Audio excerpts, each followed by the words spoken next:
I'm back with Congressman Troy Nehls. Troy, you were talking a moment ago in the last segment about Trump's speech and about the breaching of the Capitol. Now, from the left's narrative, one Trump speech was the cause of the other. And of course, there was a whole impeachment based on the Trump incited it. Is there any way of definitively answering the question, did Trump incite the breaching of the Capitol?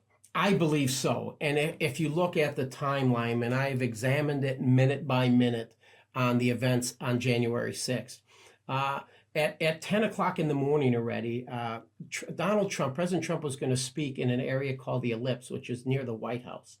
He didn't start speaking until 11:58 a.m., and his speech was 75 minutes long. So he didn't finish till about 10 after 1.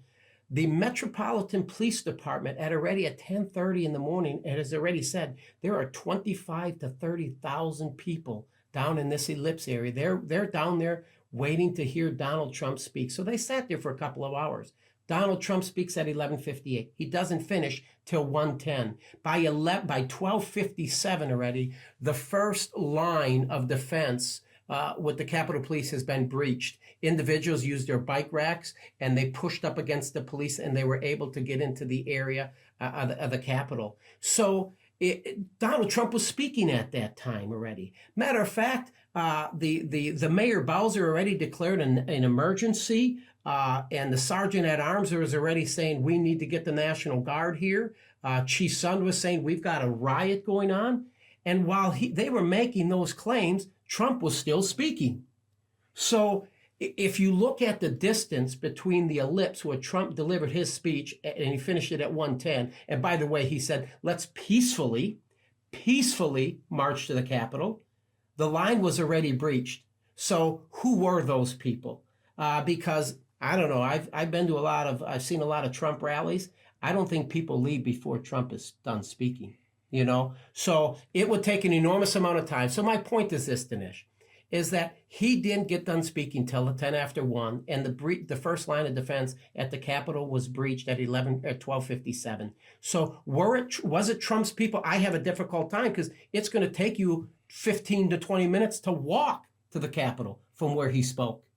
Now, we have seen, Troy, over the past 15 months, against the backdrop of Antifa protests, BLM protests. This goes back to Trump's inauguration. You remember all the smashing of the stores. You remember the Kavanaugh hearings and the kind of storming of the Supreme Court. Mm-hmm. You remember the threats that came directly from Schumer's mouth. He was basically saying, well, you better watch out, Kavanaugh. You better watch. So all of this stuff is the backdrop. Now, you go down to a Trump rally on January 6th, right? And then let's just say after Trump finishes speaking, all these people mosey on over to the Capitol.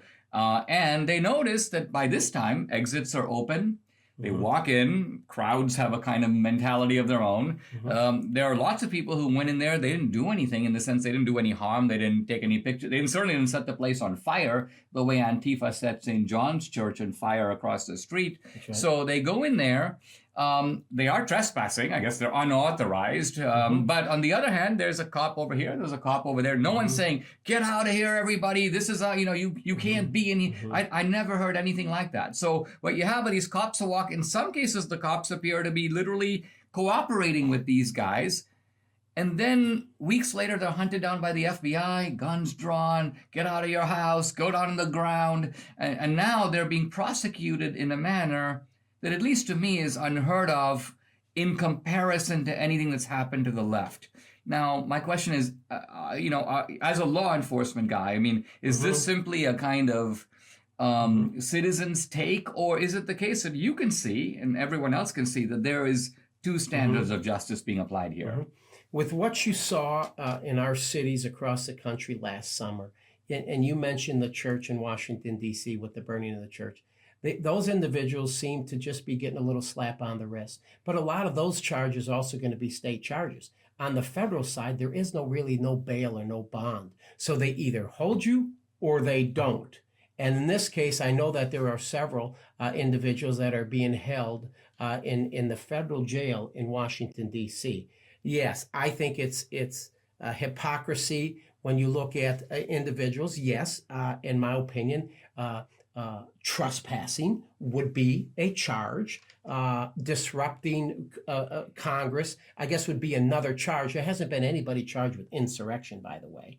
Right. And I guess with the you take the FBI and you look at this Justice Department, and they're just nothing but an arm for the Democrats. I think it doesn't surprise me that they're being held this long. It's shameful. But I think what we saw in the summer, I don't see any committee set up for the summer riots. Do you?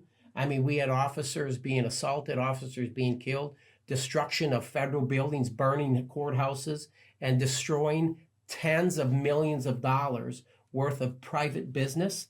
But we're not looking into that. We're just going to look into January 6th. And we know what Nancy Pelosi and the Democrats are trying to do. They just want to blame Trump for everything, and they want to try to carry this out as long as they can so it can try to affect the 2022 election. That's my take. When we come back, I want to ask Troy Nehls a important question. Where is the GOP in all this? If all of this is going on and it's really bad, what is our side doing about it?